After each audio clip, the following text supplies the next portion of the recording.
Entonces, vale, perfecto. Entonces lo que vamos a hacer primero es hacer la tabla de equivalencia de TNT, que es algo bastante sencillo. Entonces, primero lo que necesitamos saber es que, por ejemplo, eh, si ven que por aquí creo que vamos a tener inconvenientes con, sí, con este borrador, así que vamos a colocarlo más bien arriba, por acá, por acá, y vamos a colocar aquí entonces equivalencia de TNT. Listo. Entonces tenemos por un lado que dentro de los rangos o escalas más usadas tenemos primero los miligramos de TNT. Listo. Los miligramos de TNT, pues dado entonces en este caso por estas siglas mg, ¿cierto? Equivalen particularmente pues a lo que sería una nanotonelada, nanotonelada, dada por las siglas nt, ¿listo? Y que esta está relacionada particularmente con el valor cuantitativo de 4,184 joules, ¿listo? Luego tendríamos entonces los kilogramos, luego tenemos los kilogramos de TNT, que ya sabemos que sus siglas serían kg, ¿cierto? Y que equivaldría en toneladas a una militonelada, tonelada, ¿listo? Y esto a su vez entonces tendría un valor también de 4,184 por 10 elevado a las 6 joules. Entonces aquí ya estamos evidentemente aumentando pues 6 órdenes de magnitud. Luego tenemos entonces el megagramo de TNT, que sería entonces mg, y que equivaldría en toneladas a lo que nosotros llamamos la tonelada de TNT, dado por la letra T, y que equivaldría particularmente a un valor de 4,184 por 10 elevado a la 9 joules específicamente. Luego tendríamos el gigagramo de TNT, que sería GG, y que equivaldría a lo que nosotros conocemos allí como el famoso kilotón, ¿no? Kilotón. Y el kilotón sería entonces KT, que equivaldría aproximadamente 4,184 por 10 elevado a la 12 joules. ¿Listo? Y nos faltan dos. Luego tendríamos el teragramo de TNT, que sería TG con sus siglas, y equivaldría a lo que se conoce famosamente como el megatón, los famosos megatones, que sería MT. Listo, y esto tiene un valor cuantitativo de 4,184 por 10 a la 15 joules. Y por último tendremos ya el petagramo de TNT, que sería PG, y que equivaldría en toneladas a un gigatón. Gigatón, que sería entonces GT. ¿Listo? Y tendría un valor de 4,184 por 10 elevado a la 18 joules. ¿Listo? Esta es, digamos que dentro de las tablas de equivalencia, pues la más usada justamente frente a estos análisis que se hacen de las equivalencias entre TNT, ¿vale? Y pues para tener una idea, aparte de ello, también tenemos entonces por otro lado, pues digamos a qué equivaldría, por ejemplo, catastróficamente, hablando, digamos, a las bombas particularmente que han participado en la historia y las que todavía no lo han hecho, creadas por el ser humano. Entonces aquí tenemos una tabla, particularmente, por ejemplo, algunas de las bombas que aparecen allí en este juego. Entonces aquí, por ejemplo, nos damos cuenta que, por ejemplo, tenemos la prueba Trinity, que es la primera bomba atómica, pues justamente reproducida en Los Álamos de Nuevo México, que tenía aproximadamente un valor de 19 kilotones, ¿sí? Luego tenemos el Little Boy y el Fatman, que particularmente entonces tiene entonces el famoso pues impacto tanto en Hiroshima como en Nagasaki. Y pues un valor cuantitativo de 16 kilotones y 25 kilotones respectivamente, ¿no? Luego tenemos también esta de la Unión Soviética, que es la primera bomba atómica soviética, RBS-1, y que tenía un valor de 22 kilotones. Y particularmente con esta carrera armamentística sabemos que esta cantidad de potencia que lograba generar estas bombas cada vez era más grande, ¿no? Entonces, por ejemplo, una de las bombas que sabemos, por ejemplo, por fusión nuclear más peligrosas, pues justamente fue la bomba termonuclear. Y a partir de ello, pues aparece justamente el famoso Big Mike también de los Estados Unidos, que logró superar esta barrera de los kilotones y pasar ya a ser una bomba de megatones, ¿no? Y pues también tenemos la famosa bomba del zar, que es lo que conocemos como pues una de las bombas más poderosas en el mundo, que pues particularmente tiene un valor de 50 megatones de potencia, o sea, es una cosa increíblemente abismal y pues es, digamos que la bomba, por lo menos reproducida por el ser humano, más peligrosa hasta el día de hoy. ¿Listo? Entonces, me parece como interesante esto, al menos para tener como una comparación, ¿verdad? Con respecto tal vez a estos tipos de valores de potencia. Voy a tomar esta tablita, vamos a pegarla allí para que nos quede de recordatorio. La llegamos a utilizar más adelante. Eso es. Y entonces, pues ya lo que tenemos aquí sería una comparación con respecto a esos valores, pues muy específicos de lo que sería una bomba, ¿no? ¿Para qué lo coloco? Pues para que más adelante podamos hacer la comparación, pues digamos, con cómo se reproduce, por ejemplo, la reacción o liberación de energía reproducida en una estrella. ¿Listo? Entonces aquí tendríamos pues ya nuestra tabla. Entonces ya a partir de ello podemos continuar, ¿vale? Entonces no sé si hasta ahí habrían preguntas. ¿Tienes preguntas ahí, Sebas? O si ahí todo te quedó claro.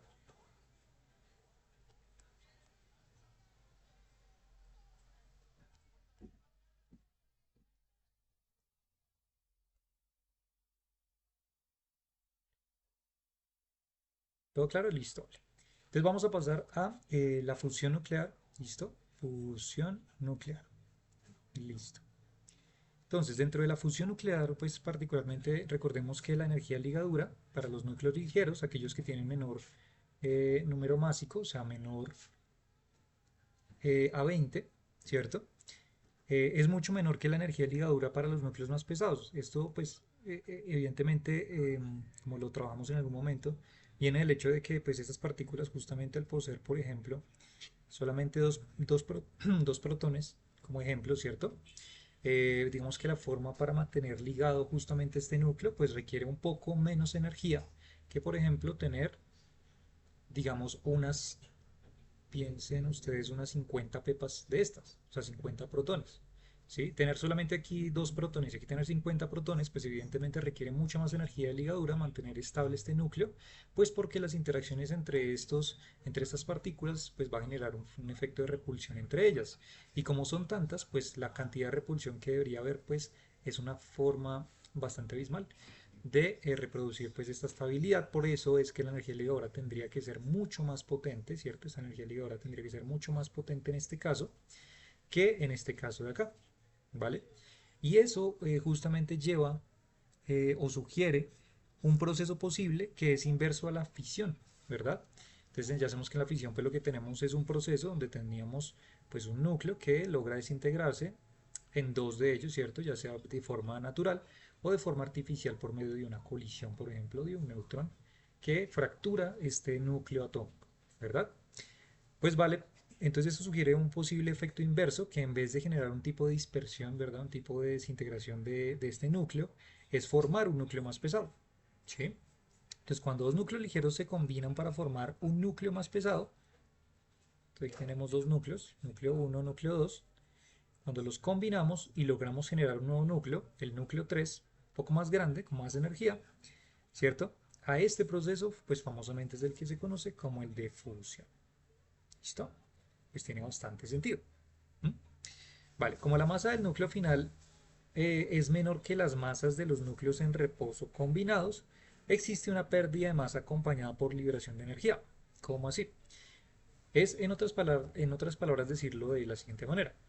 Entonces, supongamos, por ejemplo, que la masa de este núcleo, la masa N1 y la masa N2, pues tienen sus respectivas masas individualmente, ¿cierto?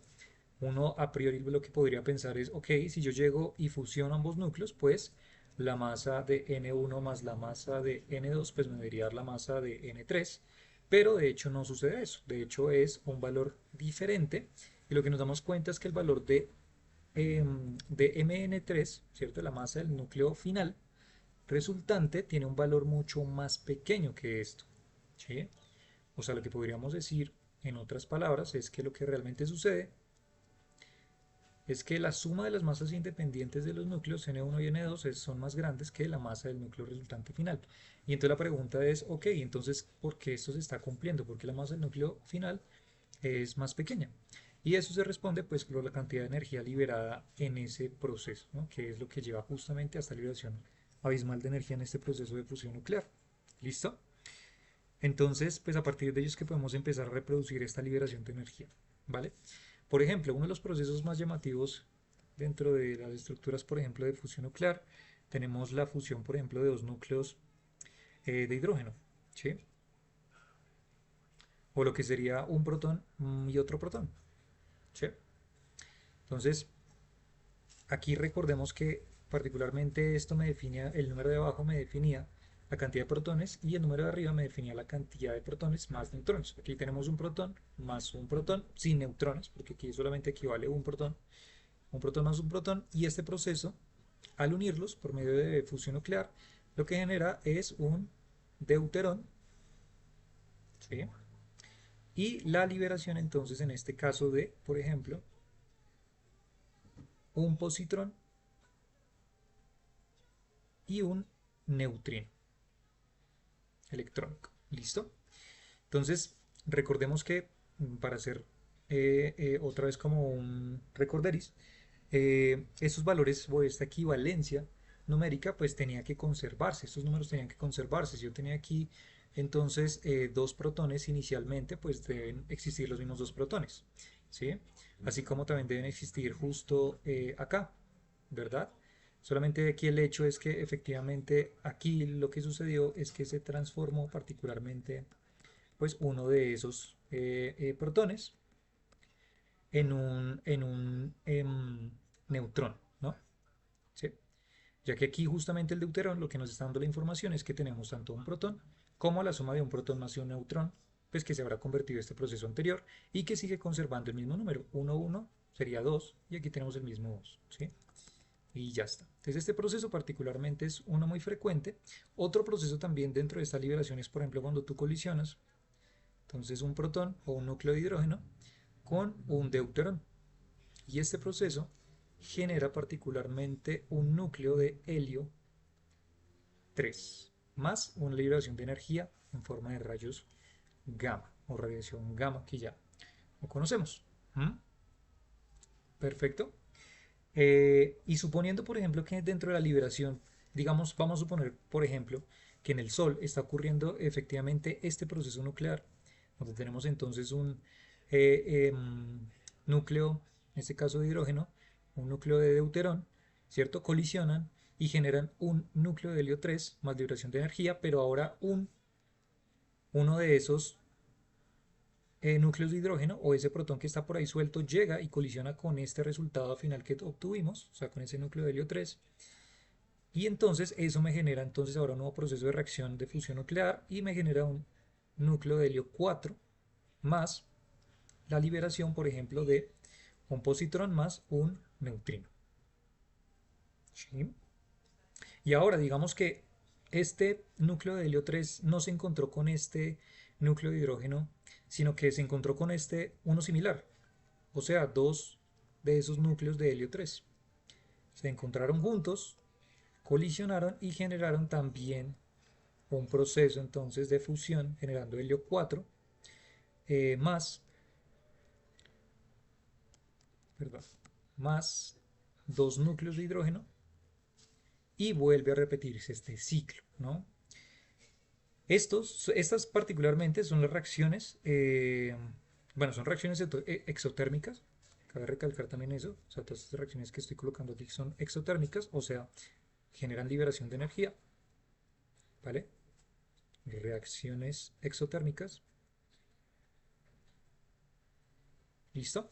Y particularmente estas reacciones básicas es lo que se conoce habitualmente como el ciclo protón-protón. Esto es muy famoso en astrofísica cuando pues nosotros queremos justamente analizar las estrellas y esta liberación de energía a partir de estos núcleos o estos isótopos que nosotros tenemos justamente dentro de las estrellas y cuando empiezan a colisionar y generar procesos de reacción nuclear, ¿sí? Entonces este ciclo particularmente de protón-protón es uno de los que le da vida particularmente a las estrellas, ¿no? ¿Vale?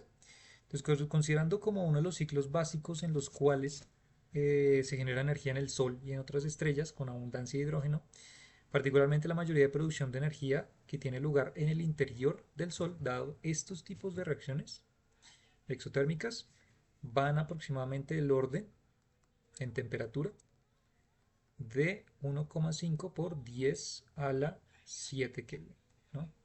Entonces un valor bastante grande de temperatura, ¿sí? Y es efectivamente un proceso, por eso particularmente la raíz de las bombas termonucleares es justamente el impacto termodinámico tan colosal que tiene porque las son tan altas las temperaturas, pues efectivamente que logran desintegrar todo lo que está alrededor, a excepción que sea un ente compacto como una estrella particularmente, ¿sí? Entonces, particularmente estas altas temperaturas que requieren para activar estas reacciones, son las famosas, o lo que se conoce con el famoso título de reacciones termonucleares de fisión.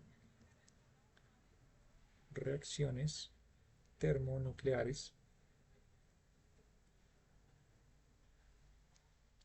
de fusión. ¿Listo? Entonces, ¿qué cantidad de temperatura necesitamos para lograr generar un tipo de reacción de este estilo? Aproximadamente el orden de 1,5 por 10 a la 7 Kelvin para que logre reproducirse en estos tipos de fusión. Claro, porque uno podría pensar, ok, y lo que estamos diciendo aquí es lograr unificar dos entes primero que están separados, digamos, en este proceso inicial que está acá arriba, el primero de las reacciones que les coloqué. Entonces lo que yo quiero es tratar de pegar dos entes que se quieren separar, ¿no? Entonces la cantidad de energía que yo necesitaré para generar un proceso, por ejemplo, de ciclo protón-protón, pues es una energía abismal para lograr compactificarlos, ¿no? Entonces esto particularmente son las reacciones termonucleares de fusión. ¿Listo? Vale. Otra forma, por ejemplo, de ciclo de protón-protón.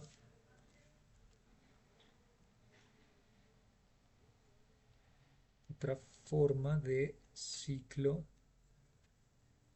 protón-protón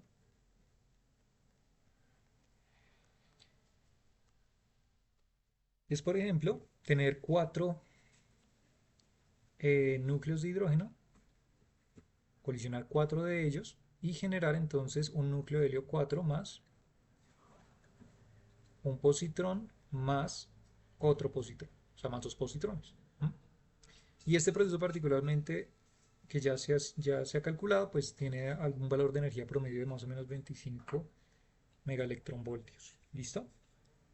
¿Cuáles son las ventajas? Que los resultados finales no son radioactivos y se puede usar agua, justamente, que posee el hidrógeno para generar estos tipos de reacciones, ¿no? O sea, algo bien interesante particularmente es que, claro, aquí lo que estamos viendo, por ejemplo, dentro del ciclo protón-protón que generan estas cantidades de energía abismales, pues poseen en sí mismos, si nos damos cuenta, el hidrógeno, ¿no? Y el hidrógeno es uno de los elementos, pues evidentemente básicos y fundamentales dentro de la estructura, por ejemplo, del agua. O sea que podríamos utilizarlo para generar estos tipos de reacciones también. ¿Mm? Y ya, eso sería por un lado. En general, por ejemplo, la energía solar es un conjunto de reacciones en las cuales justamente los núcleos de hidrógeno se convierten en núcleos de helio 4.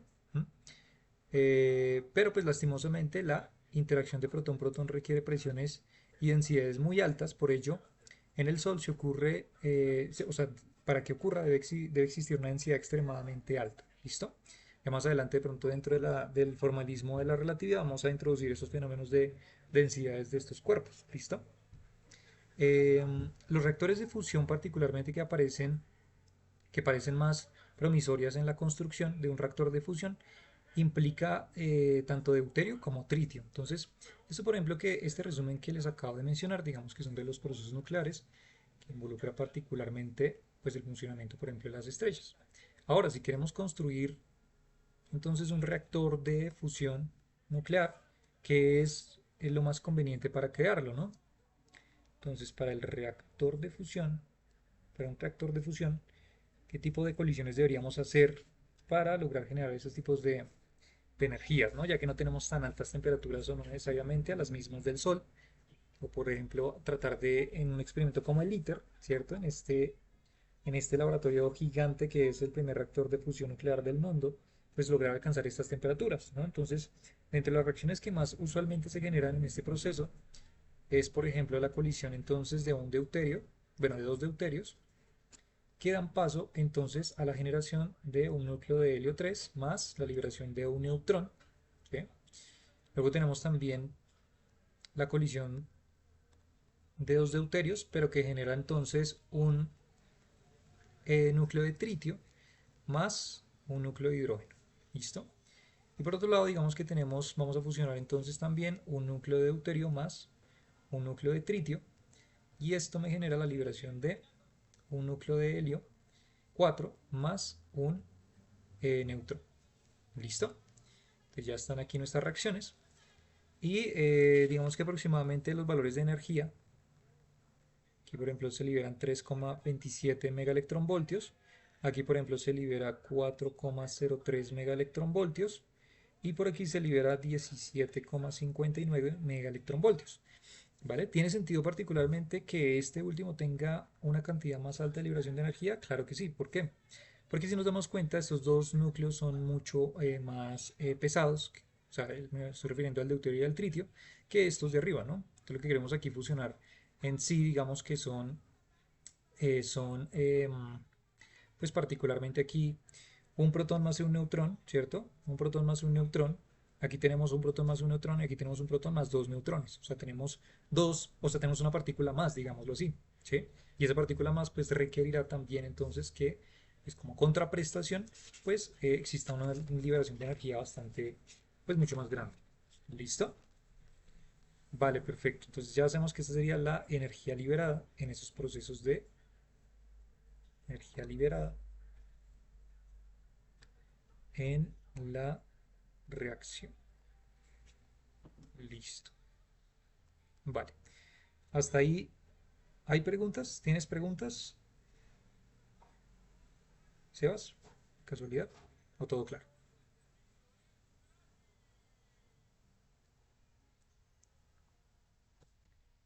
Listo, vale.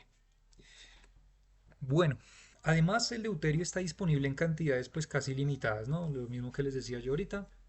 Pues el deuterio particularmente, y bueno, y estas relaciones particularmente con el hidrógeno, pues tiene una cantidad bastante casi que ilimitada, bueno, aunque eso ya se está viendo un poco afectado, pues por los lagos, océanos y demás, pues porque su extracción particularmente sería pues algo mucho más económico, ¿no? Digamos que viéndolo, o sea, utilizándolo como una fuente de energía, pues sí, particularmente por la cantidad de agua que poseemos nosotros en el planeta Tierra, pues digamos que sería una buena y eficiente sustancia pues para hacer esos tipos de reactores, ¿no?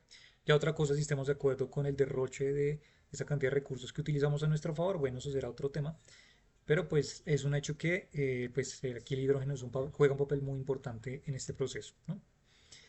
El tritio, particularmente, si hablamos del tritio, que es radioactivo, tiene aproximadamente una vida media de 12,3 años, ¿sí?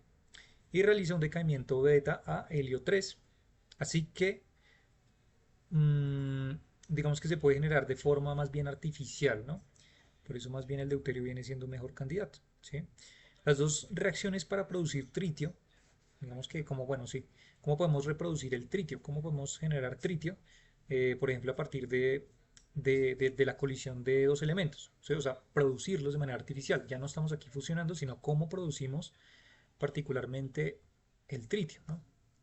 Entonces ya hacemos el deuterio, es fácil, en teoría, deuterio, pues porque está relacionado con el agua, ¿sí?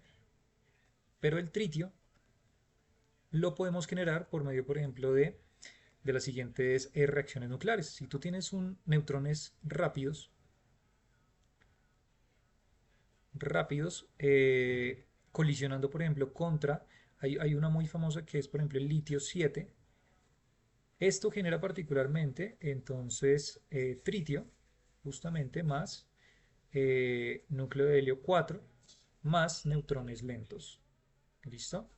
Entonces estos neutrones que van muy rápido pueden generar, hoy tienen la suficiente energía para lograr entonces fracturar este núcleo de litio en un proceso de fisión nuclear y generar tritio a partir de ello y helio 4, ¿listo? Y neutrones lentos.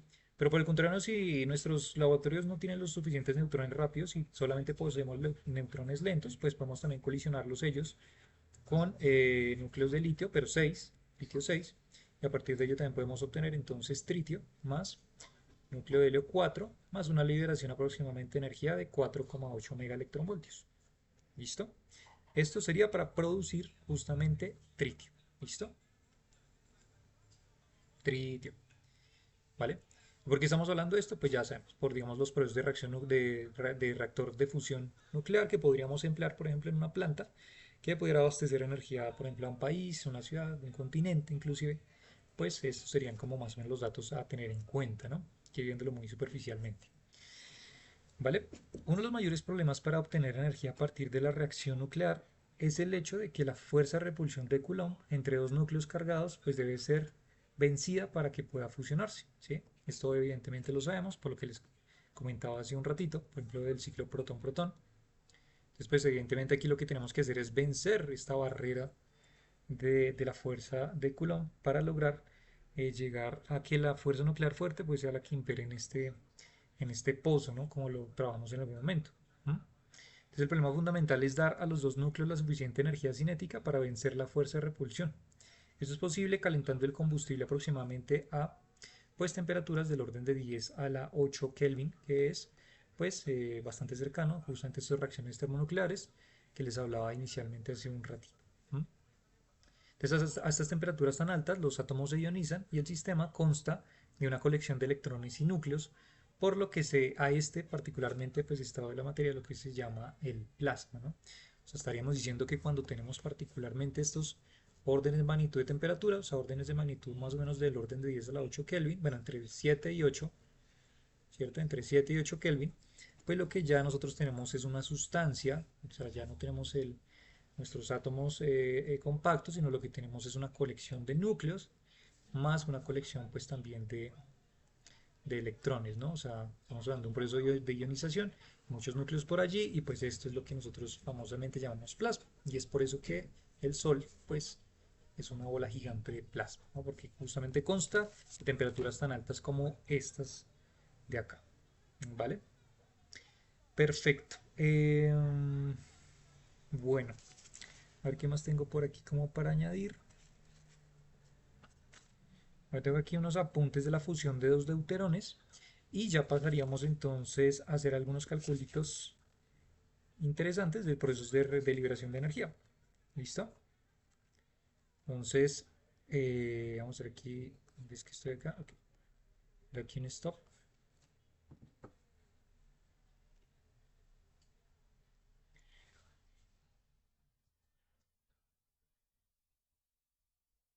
Entonces, fusión de dos deuterones. Entonces, la separación de dos deuterones debe ser tan corta aproximadamente del orden de 10, estamos hablando del orden de 10 a la menos 14 metros, ¿m? A fin de que la fuerza nuclear atractiva venza a la de Coulomb.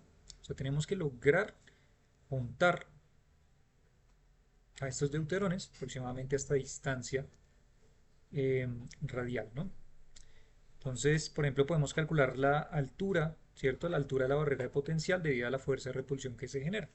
Entonces, nosotros sabemos de por allí justamente de la energía que podemos asociar particularmente de la fuerza de Coulomb, pues está relacionada por la constante de Coulomb, justamente la carga de la partícula 1, carga de la partícula 2 sobre el radio al cuadrado, ¿no? Entonces, bueno, luego si nosotros tenemos en cuenta las cargas que estamos involucrando aquí, que sería pues en este caso cargas relacionadas con el protón, ¿cierto? Ya que tenemos dos deuterones, que sería pues la misma que por ejemplo pues la del electrón, la misma. Entonces pues, lo que tendríamos aquí pues en otras palabras sería que esto nos generaría, perdón, esto no es R cuadrado, esto es R, eso. Sí, porque R cuadrado es fuerza de Coulomb. Listo, entonces la energía vendría entonces por la constante multiplicada pues por el valor de la carga del electrón sobre la distancia.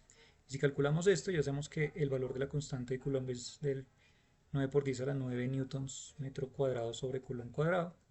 La carga del electrón es de 1,6 por 10 a la menos 19 coulombs al cuadrado. Y todo esto lo dividimos sobre la distancia que, como les decía, es del orden de 10 a la menos 14 metros para que logre generar esto. Y pues esto aproximadamente tiene el orden de 2,3 por 10 a la menos 14 joules de energía. Esto particularmente en megaelectronvoltios tiene un valor de 0,14 megaelectronvoltios. ¿Mm? O sea que aquí ya tendríamos un valor de energía relacionado con la interacción, ¿cierto? O la fuerza de Coulomb entre estas dos partículas. ¿Mm? Entonces la temperatura, si quisiéramos calcular la temperatura requerida para que el deuterón eh, pueda pasar esta barrera de potencial, entonces digamos, decimos, ok, esta sería mi barrera potencial, aquí pues nosotros habíamos hablado dentro del pozo de potencial, si lo recuerdan cuando hicimos el proceso de mecánica cuántica, buscamos la función de onda para este sistema cuántico. Entonces ya tenemos como la altura de energía, ¿cierto? Cómo tenemos que vencer esta energía para que logre mantenerse acá. Bueno, aquí nosotros la hemos de hecho puesto, no la hemos puesto así, sino la hemos puesto era así. Le hemos puesto una cosa así. Eso es. Entonces estaríamos realmente hablando desde este punto máximo, que sería el punto cúspide de liberación de energía. Lo que tendríamos que hacer de una u otra forma es, si esto fuera, vamos a colocar aquí una bolita, como si fuera un sistema mecánico clásico. Lo que vamos a hacer es empujar esta bolita, que sería nuestro sistema compacto del protón-protón. O sea, bueno, de estos dos núcleos de deuterio. Le vamos a empujar, vamos a propiciar, ¿verdad? Energía cinética, y esa energía cinética va a estar relacionada con la temperatura, ¿cierto? Entonces vamos a darle mucho impulso de tal manera que llegue a la cúspide y pues logre finalmente caer en el pozo de potencial. O inclusive, si no ocurre ese efecto de lograr alcanzar este umbral, sabemos también que por el efecto de tunelamiento cuántico podemos hacer trampa y podemos más bien pasarlo, pero bajando también pues para algunas de las características de este sistema, ¿no? Y logra llegar finalmente la bolita al pozo, que es lo que queremos. O sea, ya no es en este caso como lo hacíamos anteriormente del proceso inverso del pozo salir, sino lo que queremos es entrar al pozo de potencial, ¿vale? Entonces, la pregunta es, ¿qué valor de temperatura pues promedio necesitaríamos para romper esta barrera de potencial? Entonces, pues para ello nos podemos valer pues de la energía relacionada con este principio famoso de equipartición o también la relación de la energía con la temperatura dada por el valor de 3 medios constante de Boltzmann por temperatura, ¿verdad? Entonces, pues ya está. Entonces, dado que particularmente la energía total de Coulomb para el par de deuterones es esta que está acá, ¿m? Luego la energía de Coulomb por cada uno, o sea, recordemos que este es para el sistema compacto, ¿sí? De los dos deuterones, estamos hablando de dos deuterones, pero si yo quiero saber solamente para un deuterón cuál es ese valor, pues simplemente tendríamos que ir ese valor en 2. Estaríamos hablando de un valor de 0,7 megaelectronvoltios solamente para una partícula, o sea, para un deuterón. ¿Listo? Para este umbral, refiero. ¿Listo? Y este valor de 0,7 megaelectronvoltios en unidades de joules aproximadamente es 1,2 por 10 a la menos 14 joules. ¿Listo? Pues que sería como también dividir este número entre 2, ¿no? Bueno, una vez ya teniendo este valor en joules, pues lo que vamos a hacer es introducirlo en la ecuación, está acá, y despejar la temperatura.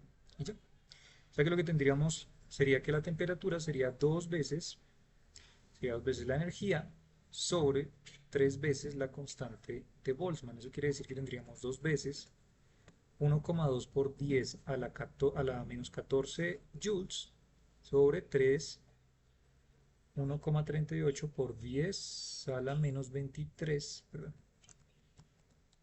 menos 23 joules sobre Kelvin. Pues ya está, y si hacemos este cálculo, entonces a lo que llegaremos será que la temperatura pues debe ser de aproximadamente 5,8 por 10 a la 8 Kelvin. y pues tiene bastante sentido con relación a la cantidad de energía que pues, necesitaríamos para fusionar, ¿no? Este proceso, como les mencionaba yo anteriormente aquí arriba, de que pues el orden más o menos de temperatura está entre 7 a 8 Kelvin, ¿no? Acá. Entonces, fíjense que es un cálculo bastante sencillo, pero que nos da un potencial de información pues bastante importante y que nos dice aproximadamente pues cuál deberían ser estas temperaturas para alcanzar ello, ¿no? O sea que los deuterones deben calentarse a más o menos 6 por 10 a la 8 Kelvin a fin de conseguir la fusión. O sea, esta temperatura es para conseguir justamente la fusión. ¿Listo? Asimismo, aun aquellas partículas que no tienen suficiente energía para pasar la barrera tienen alguna probabilidad de penetrar la barrera por el efecto túnel, como les comenté. Entonces, está ya sea el camino 1, es un poco más difícil, o el camino 2 probabilístico por el efecto túnel. ¿Listo? Entonces, cuando se consideran esos efectos, una temperatura aproximadamente de 4 por 10 a la 8 Kelvin parecería plausible para lograr la fusión. Eso quiere decir que, a ver, digamos a lo que refiero es, no necesariamente esa temperatura para lograr superar la barrera es la necesaria para que logremos realmente superar la barrera, sino que podemos inclusive bajar un poco más y decir que inclusive 4 por 10 a la 8 Kelvin, aunque pareciera que no hubiera diferencia, pues hay realmente bastante diferencia, de casi 6 a 4. Esta temperatura aún podría generar el efecto túnel para que logre atravesar la barrera. ¿Listo? Y pues ya está. El exceso de carga positiva en estos plasmas genera alrededor de las estrellas los campos pues, magnéticos, que ya también conocemos que suceden. Y la razón por la que la fusión nuclear es mejor ambientalmente es que los desechos radiactivos pues, pueden tener una vida media de aproximadamente 225.000 años, aunque parezca bastante, es poco en relación, por ejemplo, a la fusión nuclear, que pues es del orden de 12,3, por ejemplo, años. ¿Listo? Bueno, listo. Entonces aquí hacemos el stop y vamos entonces a calcular algunos procesos de reacción, ya un poco más numéricamente, pronto para que nos vayamos familiarizando de cómo se hacen estos calculitos. Si quieren hacemos ahí una tandita como de ejemplos y ejercicios inclusive que ustedes pueden hacer. Y ya, mientras tanto, ¿hay preguntas? ¿Llevas?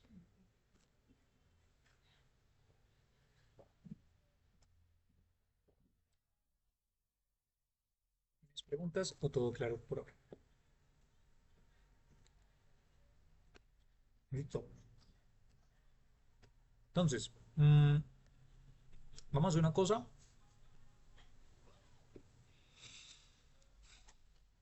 Inicialmente explico con unos ejemplos. Voy a colocarles dos ejemplos y luego mmm, intentan ustedes rellenar algunos datos, digamos, de reacciones, pues a ver cómo les saldría. ¿Listo? Entonces, para que vayamos calentando este ejercicio. Entonces, vamos a hacer acá. Entonces, un ejemplo, digamos, un ejemplo básico, tranquilo. Por ejemplo, dice calcular la energía liberada en megaelectronvoltios en la reacción de fisión nuclear del uranio 235. ¿Listo?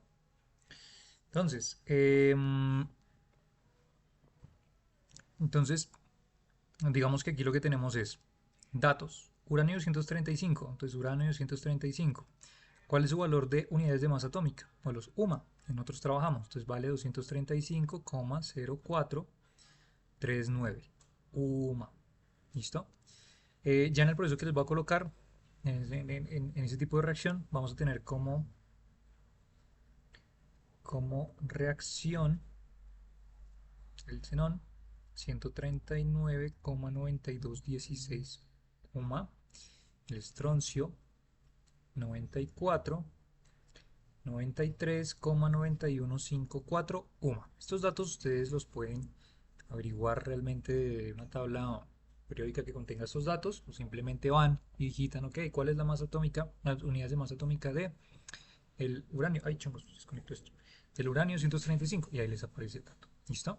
Entonces vamos a poner cuál es nuestra reacción, por ejemplo. Entonces digamos que tenemos uranio 235 que colisiona con un neutrón, ¿vale?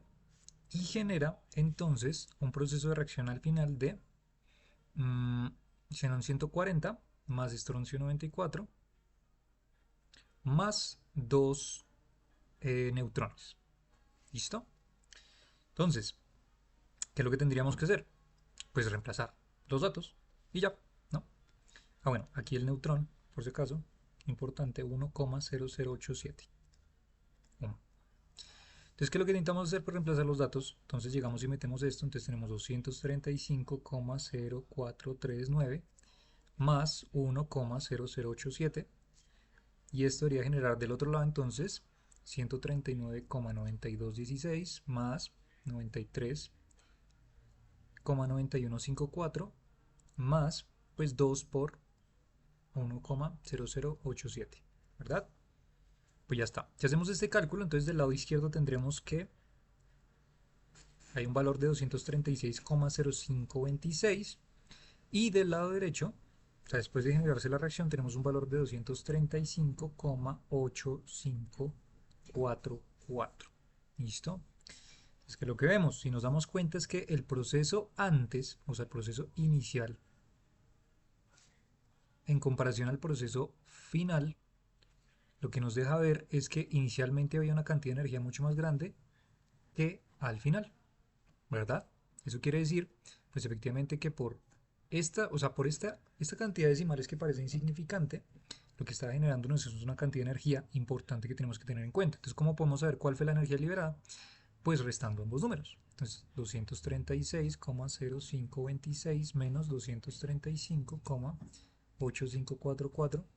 Esto nos da un valor de 0,1982 UMAS. ¿Vale? Ese es el valor importante. Y ese es el valor que introducimos, pues, ya dentro de nuestros cálculos. Perfecto. Entonces, si queremos pasar este valor, pues particularmente a unidades de kilogramos, pues podemos hacer la conversión, o si queremos ya pasar directamente con las UMAS eh, eh, a unidades de energía, pues también lo podemos hacer, ¿vale? Pero vamos a hacer el proceso bien paso a paso para que sepamos, digamos, cómo hacer el paso de UMAS a kilogramos y luego de kilogramos hacer la ecuación relativista y calcular la energía. ¿Listo? Entonces, 0,1982 UMAS, que sería la energía liberada, ¿cierto? Ya sabemos que la relación o proporción de lo que yo les había dado en las primeras clases era que una UMA equivalía particularmente a 1,66 por 10 a la menos 27 kilogramos. Entonces llegamos y multiplicamos esto y nos da 3,29 por 10 a la menos 28 kilogramos. O sea, esta energía liberada en términos de kilogramos sería este valor. Y luego entonces ya utilizamos la relación de la famosa relación de igual a mc cuadrado y entonces colocamos el valor de la masa que sería de 3,29 por 10 a la 28 kilogramos, que sería nuestro valor obtenido, y lo multiplicamos por la velocidad de la luz al cuadrado, que sería 3 por 10 a la 8 al cuadrado.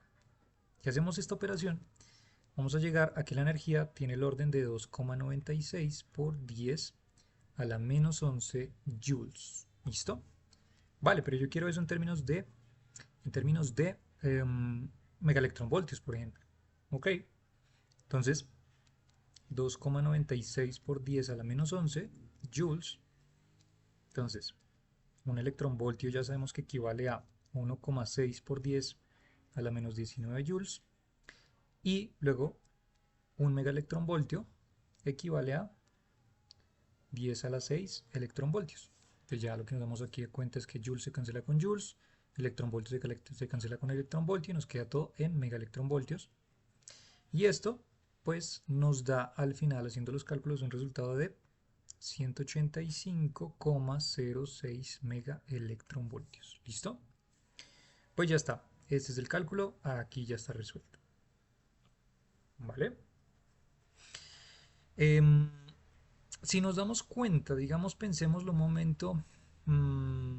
Claro, bueno, una cosa importante. Digamos, aquí esta reacción, por ejemplo, es solamente de una reacción nuclear, ¿no? O sea, de estos elementos que están acá. O sea, no estamos teniendo en cuenta una cantidad de masa gigante ni nada, solamente es esta reacción. ¿Sí? Entonces, esta sería la energía liberada solamente para esta reacción. Pero digamos, tomemos esto y multipliquémoslo por la cantidad pues, de núcleos que tengamos, por ejemplo, de uranio 235, y pues vamos a considerar ya una energía increíblemente enorme, ¿cierto? Muy grande.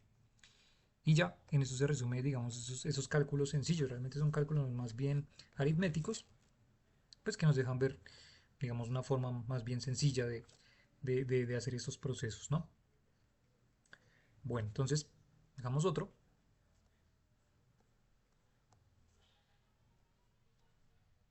Y luego van ustedes. ¿Listo? Entonces vamos a calcular otra vez la cantidad de megaelectronvoltios de la energía de desintegración de un núcleo de uranio 238. 238, ¿listo? En un proceso de reacción nuclear de desintegración. Bueno, de desintegración. Más que reacción, de desintegración. Entonces tenemos el uranio 238 y se va a desintegrar naturalmente. Y se desintegra en torio 234 y en un núcleo de helio 4, ¿verdad? Este proceso, si lo recuerdan, es el famoso decaimiento alfa. Entonces, ok, ¿qué datos necesitamos? Pues necesitamos los datos de uranio 238, que tiene valor de 238,0508, del torio 234, tiene un valor de 234,0436, y por otro lado tenemos el helio 4 que tiene un valor de 4,0026. Entonces aquí, ¿qué tendríamos? Entonces de este lado izquierdo tendríamos pues que reemplazar, aquí están los datos. Entonces hago más bien aquí rápidamente copy paste. Aquí está. Y luego del otro lado tenemos entonces torio más helio, ¿verdad? Pues ya está. Entonces, si llegamos y sumamos ambos elementos y comparamos, entonces de este lado vamos a tener 238,0508 y de este lado vamos a tener 238,0462. Y si encontramos pues la diferencia entre ambos, fíjense que si hay una diferencia, aquí tenemos 0,508, aquí tenemos 0,462, eso quiere decir que la energía sería 0,0046 UMAS. ¿Listo? Ya tenemos la cantidad, la pasamos entonces a kilogramos, 0,0046 UMAS, 1,66 por 10 a la menos 27 kilogramos sobre 1 UMA, y esto nos devuelve 7,6 por 10 a la menos 30 kilogramos. ¿Listo? Tenemos el valor en kilogramos, luego reemplazamos en la famosa ecuación, sería 7,6 por 10 a la menos 30 por 3 por 10 a la 8 cuadrado. Y esto nos da un valor de 6,8724 por 10 a la menos 13 joules. ¿Listo? Joules. Ok, si lo pasamos entonces a megaelectronvoltios, ya hacemos la conversión directamente. Entonces, ¿qué? Entonces, bueno, sí, entonces esto nos daría un electronvoltio sobre 1,6 por 10 a la menos 19 joules, que esto nos daría 429,5250 electronvoltios. Listo, y entonces, pues ya para pasarlo a megaelectronvoltios, recordemos que son 6 órdenes de magnitud, o sea que corremos la coma 6, 1, 2, 3, 4, 5, 6. O sea que tendríamos 4,2952 megaelectronvoltios de energía liberada. Esa sería la energía liberada en este proceso de decaimiento natural, decaimiento alfa natural del uranio 238. ¿Listo? Pues ya está. Vale, entonces voy a colocarles aquí algunos procesos para que ustedes los rellenen primero, ¿vale? O sea, que coloquen ahí qué elemento debería ser. ¿Mm? Mm, sí, espera un momentito.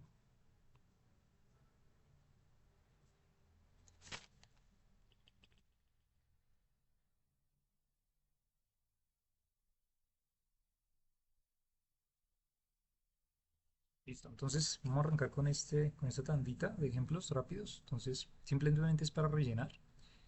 Entonces ya ahorita me dices tú, Sebas, qué iría ahí, ¿vale? Entonces, por ejemplo, tenemos uranio 139 que se desintegra en nuestro núcleo misterioso más un electrón más radiación gamma. Tenemos también entonces aquí otro proceso de caimiento. Entonces tendríamos aquí 18 más misterioso. Listo. Aquí otro. Aquí un proceso de reacción nuclear. Entonces vamos a poner aquí que nos demos el elemento y luego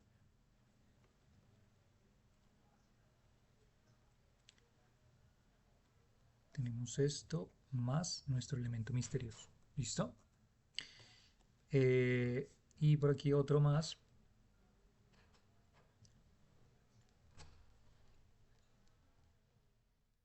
Elemento misterioso más núcleo de helio 4 más gamma. Listo. Y el último.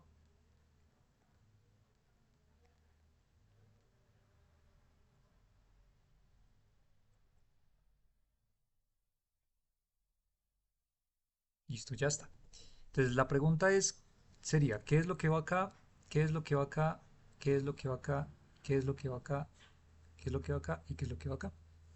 ¿Listo?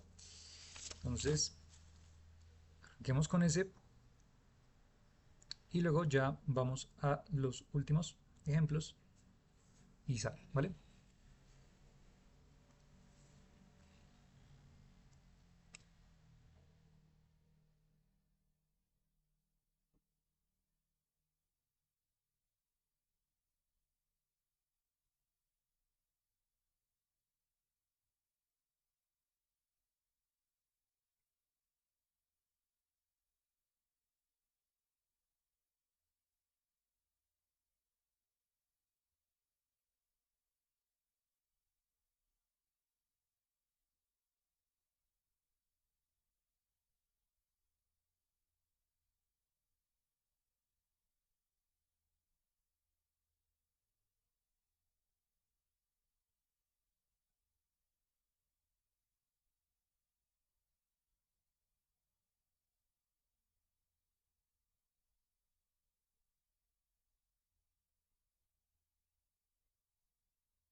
Bueno, ¿cómo, bueno, ¿cómo te fue, Sebas?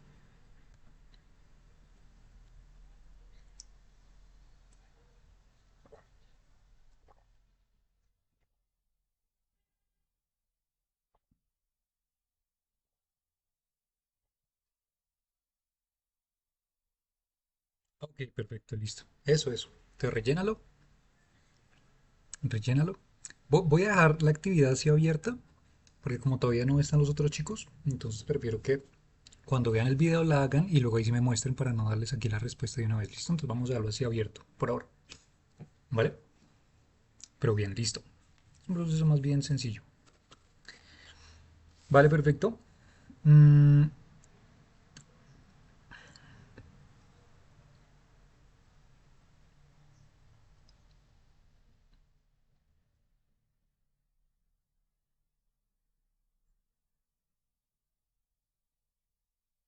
bueno, a ver,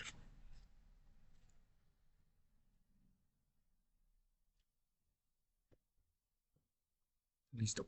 Entonces, el segundo ejercicio ejemplo más bien, que me gustaría que hicieran es calcular la energía liberada, de nuevo, calcular la energía liberada, pero no en megaelectronvoltios, no en electronvoltios, no en joules, sino en kilowatt día. ¿Listo? ¿De qué proceso? Entonces quiero que realicen el proceso de el decaimiento alfa del radio 226. ¿Listo? Entonces van a hacer este particularmente y lo que tienen que hacer al final es calcular la energía que va a estar liberada dado este proceso de caimiento y luego transformar esa cantidad que ustedes tengan en joules, la van a cambiar, bueno, la van a transformar en kilowatt día, ¿vale? Kilowatt día. Entonces los valores aquí para que los tengan en cuenta. Entonces el radio 226 tenemos 226,0254. Lo tenemos aquí 222,0176. Por último, 4400, perdón, se me fue un cero de más. 4,0026. ¿Listo? Entonces con estos datos lleguen, lo reemplazan y al final lo que ustedes tengan entonces el resultado de la energía liberada en joules, entonces lo transforman, ¿vale? Aquí recuerden que un watt segundo vale a un joule, ¿sí? Tienen que hacer la conversión a un kilowatt que equivale a 1000 watts, ¿sí? Y aquí pues la transformación de los segundos, entonces una hora equivale a 3600 segundos y un día equivale a 24 horas. Y ya está. Entonces el valor que tengan aquí que les haya dado como resultado en joules, pues hacen esta operación y ya tienen el valor en kilowatt día. ¿Listo? Pues ya está. Um, ese sería el proceso. Y, y el último reto del día de hoy que tendrían que hacer sería calcular la energía liberada. ¿Listo? En 10 gramos. Aquí ya vamos a hablar entonces. Recordemos que hicimos hace unas sesiones atrás algunos ejemplos de la cantidad de gramos que vamos a utilizar para una sustancia. Entonces vamos a calcular en 10 gramos de uranio 238. Entonces, ¿cuál es la energía liberada en 10 gramos de uranio 238? ¿En qué proceso? Vamos a colocar el proceso de uranio 238, torio 234 más helio 4. ¿Listo? Ya está. Entonces, en 10 gramos de uranio 238 que tiene un decaimiento alfa de este estilo, ¿cuánta energía libera? ¿Listo? Este valor sí lo podemos calcular si quieren en megaelectronvoltios. ¿Listo? Y quiero que comparen este valor que les dé de resultado, el valor de energía liberada en megaelectronvoltios, o en su preferencia, pues ya que hicimos la tabla en joules, entonces en joules también lo pueden comparar. Mm, entonces,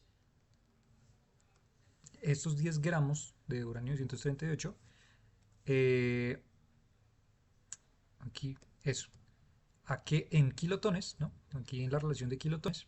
Bien que aquí está la relación de los joules, a cuántos kilotones o megatones o gigatones o lo que sea equivalen. ¿Listo? Entonces, ¿qué es lo que tienen que ir a hacer allá? Entonces llegan y averiguan cuál es la energía en joules. ¿Listo? De este proceso. Van a llevar toda la comparativa y me dicen entonces aproximadamente de qué estaríamos hablando. Toneladas, kilotones, megatones, gigatones. Y luego, pues al final comparamos a ver con qué bomba de esta se acercaría. ¿Listo? Y ya, por ese lado. ¿Vale? Entonces recordemos que aquí, pues para que lo tengan en cuenta, aquí lo que nos toca hacer es esta relación ¿de qué? De la cantidad de partículas que tiene una sustancia y pues para ello toca saber entonces la cantidad de moles y bueno, todo eso que ya ustedes saben que toca hacer, ¿no? Pues que es número de moles, tenemos la masa de la sustancia en gramos, luego aquí tenemos entonces el peso atómico de esa sustancia, atómico, ¿cierto? Eso es, que estaría en gramos sobre mol. Y pues luego, ya una vez tienen eso, entonces la cantidad de núcleos, particularmente cantidad de partículas, pues es simplemente tomar este valor, el número de moles, y multiplicarlo por el número de Avogadro, ¿no? Y ya hacemos entonces cuánta cantidad es que estamos hablando de ellos. ¿Listo? Entonces miramos cuánta energía reproduce solamente esta reacción para una reacción. Y luego al final, dependiendo de cuántos núcleos existan en 10 gramos de uranio 238, pues multiplicamos, ¿no? Por eso que nos haya dado acá. Y ya obtenemos entonces el valor. ¿Listo? Si se entiende, es claro el reto, Sebas. Y pues ya para todos los que van a ver después el video, ¿vale? Eso es. Listo, perfecto. Listo, listo, listo. Y yo creo que... queda perfectísimo. Yo creo que vamos a cerrar hoy con el spoiler. Vamos a hablar ya de notas astrofísicas, un poco, digamos, por ahora conceptual, y vamos el spoiler ya para arrancar entonces el siguiente fin de semana, pues ya con algunos detalles ya un poco más eh, profundos. ¿Listo? Bueno, so, bueno, esperen a ver, no, voy a abrir otra nueva página, eso es. Entonces vamos allí a nuestras notas astrofísicas. Tranquilos que son unas notas. ¿Listo? Después entraremos en detalle full por ciento. O sea, aquí no hay periodo de tiempo. Ok, perfecto. Todo va bien. Listo. Bueno, pónganle cuidado. Ya sabemos más o menos cuáles son los tipos de reacciones de fusión nuclear, de fisión nuclear, los decaimientos y todo esto. Bueno, esto a grandes rasgos, cómo funcionan las estrellas. O sea, cómo funcionan las estrellas por medio de esto. Cómo funciona, por ejemplo, la estabilidad de una estrella. Vamos a hablar de este concepto importante. Estabilidad. Estabilidad de una estrella. La estabilidad de una estrella se manifiesta gracias a las reacciones nucleares internas, evidentemente. O sea, para que exista estabilidad, pues debe existir bilateralmente unas reacciones nucleares internas, ¿verdad? Ese es el proceso que mantiene vivo o mantiene estable a las estrellas, ¿sí? Una estrella, pues aproximadamente en lo que nosotros entendemos como aproximación, ¿no? Pues es una esfera de plasma. Voy a colocar aquí. Eso es. Chin, chin. Perfecto. Entonces, ahí está nuestra esfera de plasma, ¿cierto? Ya sabemos que el plasma, según lo que acabamos de hablar, pues es una mezcla, una sopa ahí de núcleos, bueno, de átomos ionizados, ¿no? O sea, todo esto revueltito. Y gracias a la inmensa energía que posee la misma para fracturar los núcleos atómicos de la estrella y genera un mar de protones que interactúan por medio de la fusión nuclear con otros núcleos atómicos generando una reacción en cadena, ¿no? Entonces, evidentemente, pues a las tan altas temperaturas que tiene nuestra estrella, muy altas, pues lo que sucede aquí dentro es que permite, dentro de las reacciones que aparecen dentro de la estrella permite que entonces puedan ocurrir esos procesos, por ejemplo, de los ciclos protón-protón, que son tan importantes en las estrellas, u otras reacciones nucleares para que logren generar procesos de fusión nuclear. ¿Listo? Que es lo que mantiene viva la estrella. Fusión nuclear. ¿Listo? Perfecto. Bueno, eso ya lo entendemos. Cabe aclarar también que la temperatura asociada a la estrella, gracias a las reacciones nucleares, hace permanente una energía alta dada por la termodinámica. ¿Sí? Que ya sabemos que, como lo calculamos hace un ratico, pues viene de este orden de 3 medios de kT. ¿No? Esta relación de la energía con la temperatura. ¿Listo? Y obviamente, dados sus componentes, son gases, ¿no? Bueno. Por otro lado, los electrones emitidos por radiaciones, por ejemplo, nosotros vimos un proceso de reacción nuclear dado por lo siguiente, por ejemplo, decaimiento beta. Entonces recordemos que en el decaimiento beta teníamos, por ejemplo, entonces nuestro isótopo, ¿cierto? Entonces este núcleo inestable, por ejemplo, del hidrógeno, que es el tritio, que hablamos ahorita, digamos que el tritio se desintegra en núcleo helio 3 más la liberación de un electrón más un antineutrino. Este proceso es tan importante, por ejemplo, dentro de las reacciones nucleares que ocurren en las estrellas, particularmente vamos a colocar de ejemplo nuestro Sol, porque muchos de estos salen desde el núcleo, ¿cierto? Y son expedidos a muy altas velocidades. Sabemos, y de hecho lo calculamos, también hicimos unos cálculos cuando estuvimos haciendo los procesos de reacción nuclear de procesos de decaimiento alfa y beta, ¿cierto? Y vimos que la cantidad de energía que se llevaban las partículas más ligeras era abismal. Eso quiere decir que tanto el electrón como los neutrinos van a salir expedidos, pues en su gran medida, si es que no son capturados, recordemos que no existe un fenómeno de captura electrónica, ¿cierto? Pues al espacio, ¿no? Entonces tenemos antineutrinos, neutrinos, electrones, positrones, todo está disparándose al espacio, ¿cierto? Y si no es que obviamente, y por la gran cantidad más evidentemente que tiene pues la estrella, si no llega un un electrón y un positrón y colisionan pues para aniquilarse, pues estos seguirán su camino. Así por el espacio, felices de la vida, ¿no? Y llegarán pues a nuestra queridísima Tierra, ¿verdad? Bueno, esto obviamente no está a escala, pero es para que me entiendan. Eh, entonces aquí llegan a nuestra Tierra y sabemos que por los procesos también internos que posee la Tierra también posee un campo magnético, ¿cierto? Entonces aquí está nuestro campo magnético de la Tierra, ¿cierto? Y esos electrones particularmente que llegan, o esta radiación que llega efectivamente liberada por el Sol, dados esos procesos de reacción nuclear, llegan e interactúan con los campos magnéticos o la magnetosfera terrestre, ¿sí? Y al interactuar la magnetosfera terrestre con esas partículas cargadas, pues justamente eso en los polos es lo que nosotros llegamos y evidenciamos cerca de regiones bastante cercanas a los polos norte y sur, lo que se conoce como el famoso fenómeno de las auroras, ¿no? Entonces el proceso, si vamos a profundidad analizando todo esto, pues fíjense que curiosamente pues estos procesos de reacción que ya vimos pues hacen efectos visibles pues relacionados con lo que percibimos, particularmente por ejemplo como las auroras, las polares, las boreales. ¿Listo? Entonces pues aquí está. Entonces esta interacción pues particularmente permite que esos fenómenos ópticos pues logren evidenciarse por medio de la radiación que emite el Sol. ¿Listo? Bueno, esto por un lado. Eh, Vamos a hablar ahora un poco de las estrellas, entre comillas, normales. ¿Listo? Entonces vamos a colocar estrellas normales.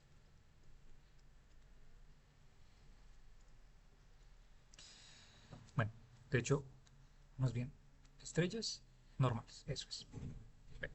Cuando su combustible dado por las reacciones nucleares, mmm, su temperatura empieza a decaer y la energía también, por lo que la estrella se ve forzada a acabar con todos sus componentes, y por eso es que en ese proceso particularmente de una estrella normal, no masiva, sino normalita, como nuestro Sol, por ejemplo,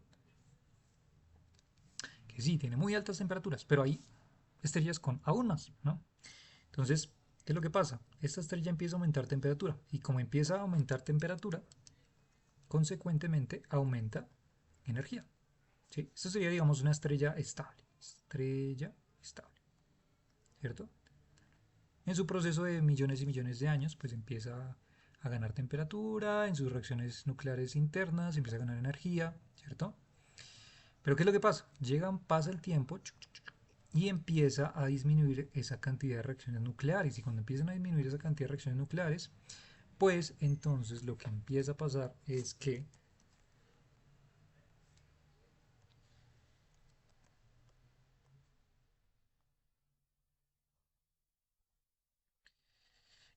pues evidentemente empieza a perder temperatura, consecuentemente energía, ¿verdad? O sea, digamos, podemos decir que la estrella aquí es calientita, aquí se enfría, ¿vale?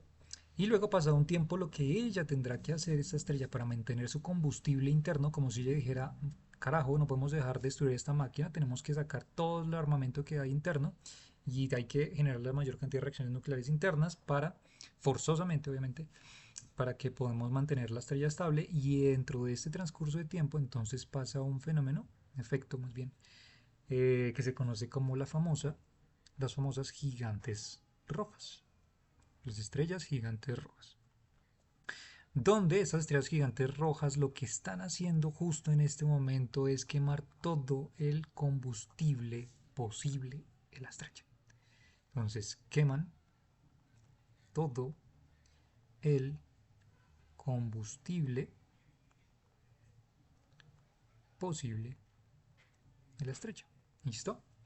Y este efecto de presiones internas que ya vamos a ver más adelante con mucho más detalle y más matemáticamente, utilizando ya la relatividad general, eh, pues es lo que va a hacer que empiecen a tener algunas características físicas diferentes a como lo eran antes, ¿sí? Como por ejemplo que su radio aumenta, que sus masas cambian, que existen unos límites también para sus radios y sus masas, o si no pasan a ser otros tipos de estrellas completamente nuevos, como lo que se conocen por ejemplo como las estrellas de neutrones o inclusive a los propios agujeros negros. ¿Listo?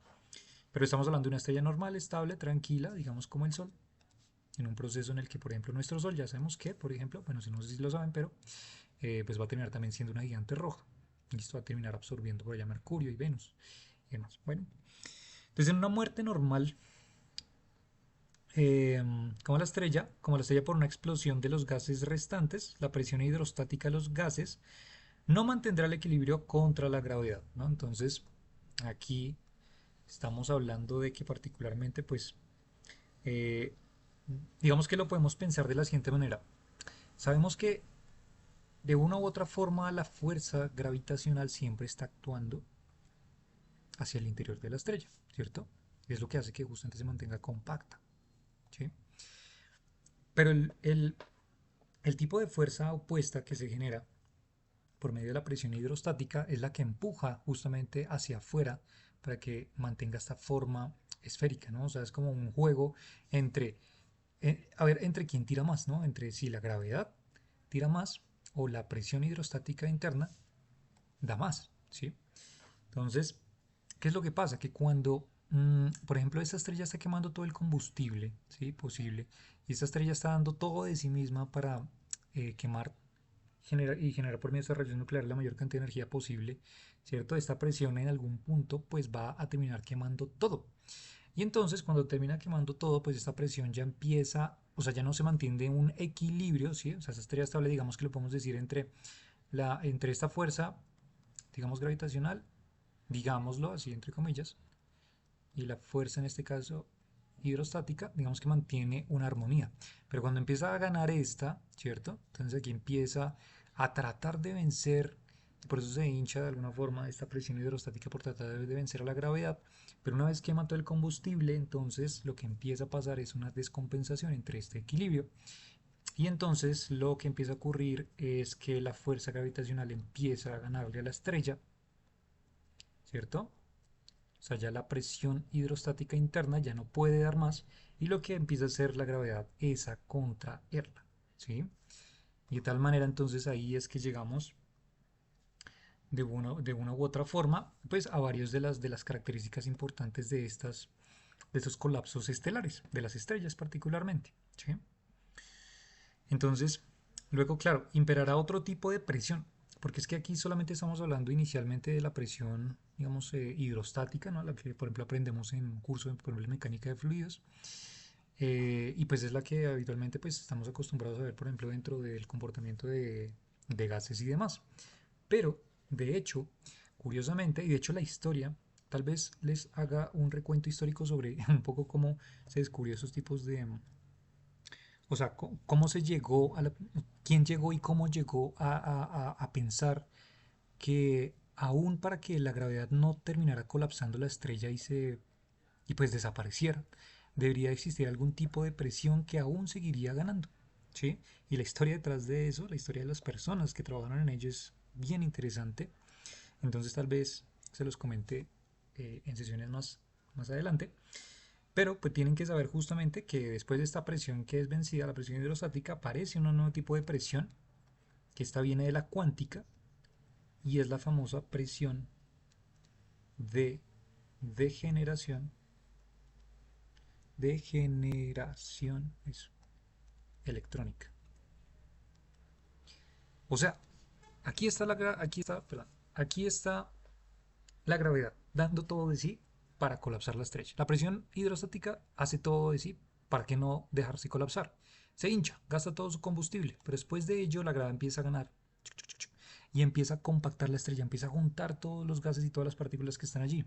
Pero entonces aparece aquí justo en este momento un nuevo tipo de presión que se llama presión de generación electrónica, donde los electrones empezarán a ganar energía al estar tan juntos, que hará que la estrella se mantenga estable junto a la gravedad y se forme lo que se conoce famosamente en la astrofísica como las famosas enanas blancas.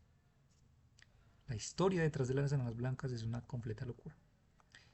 Entonces, ¿sabe cómo se llegó allá, no? Entonces, al final, cuando llega y colapsa, al final esta presión de generación electrónica, vamos a colocarle que sí, presión de generación electrónica, se logra estabilizar con la gravedad. ¿Listo? O sea que ya no es ninguna presión hidrostática, es una presión de generación electrónica. ¿Mm? Oh. Entonces,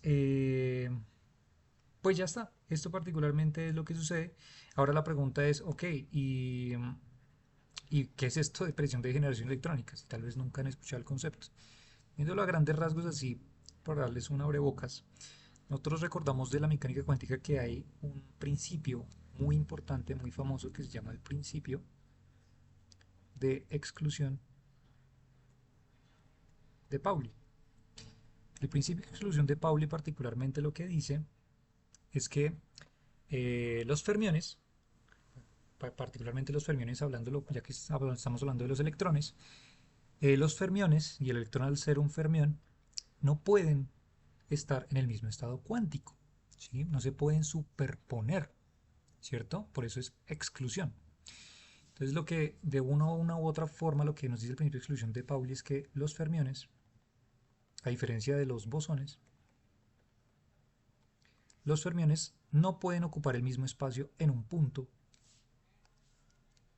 particular, ¿sí? O sea, no podemos superponer uno con respecto al otro, ¿sí? Eso de una u otra manera, pues obviamente entrando en más detalles de esto, pues es lo que nosotros llamamos el mismo estado cuántico, ¿no? Aparte de todos los números cuánticos relacionados con estas partículas, ¿sí? Entonces, por ejemplo, también lo de espina abajo, espina arriba, espina abajo, también que debe diferir, no pueden ser los mismos hacia arriba, en fin, tampoco pueden ocupar el mismo espacio. En cambio, los bosones sí tienen esa particularidad de superposición. O sea, yo puedo tener aquí un bosón superpuesto en el mismo estado que otro bosón, ¿sí? A diferencia de los fermiones que no. Entonces, para que se hagan la idea es, ok, lo que pasa aquí es que los electrones que se empiezan a juntar, o sea, la gravedad aquí, justo en esta escena, cuando la gravedad está juntando todas las partículas, los electrones, recordemos que es una bola de plasma, los electrones que se empiezan a juntar unos con otros, empiezan a actuar como si estuvieran encasillados. Es como si de una u otra manera, lo que estuviéramos diciendo en la presión de generación electrónica es que tenemos aquí, digamos, una malla, ¿no? Entonces aquí está nuestra super malla, y entonces en cada malla, por ejemplo, vamos a colocar un electrón, para que me hagan, para que entiendan la idea, más o menos, a grandes rasgos. Pero a medida que la gravedad empieza a ganar, entonces estas casillas se hacen mucho más pequeñitas. Claro, porque estamos cambiando el volumen, ¿no? Eso quiere decir que esos electrones están confinados ahora en espacios mucho más pequeños y mucho más juntos. Y cuando están confinados en espacios mucho más pequeños y muchos más juntos, pues adivinen qué es lo que empieza a pasar. Esta cosa empieza a ganar energía, a vibrar, empiezan a moverse mucho más rápido, y el movimiento rápido nosotros en física lo traducimos como energía cinética, ¿cierto? Empiezan a ganar mucha energía cinética y a su vez, perdón, producir presión contra la gravedad, ¿no? Es como, ah, sí, ok, la gravedad me está que me tira y me está apachurrando, ¿verdad? Me está juntando demasiado con las otras partículas, pero por el principio de exclusión de Pauli, que dice que las partículas fermiónicas, como los electrones, no pueden estar superpuestas, o sea, no podemos juntar y colapsar estos dos en un mismo espacio, sino que tienen que estar separadas, pero ya que están tan juntas, pues empiezan a vibrar mucho más rápido, empiezan a ganar energía, por tanto también empiezan a generar una manifestación de presión. Esa es la famosa presión de generación electrónica, ¿vale? Y es pues lo que finalmente mantiene estable a esa estrella llamada enana blanca. O sea, la enana blanca es una armonía entre la presión de generación electrónica y la gravedad. ¿Listo? Bueno, creo que se nos acabó el tiempo. Bueno, ¿tienes preguntas ahí, Sebas?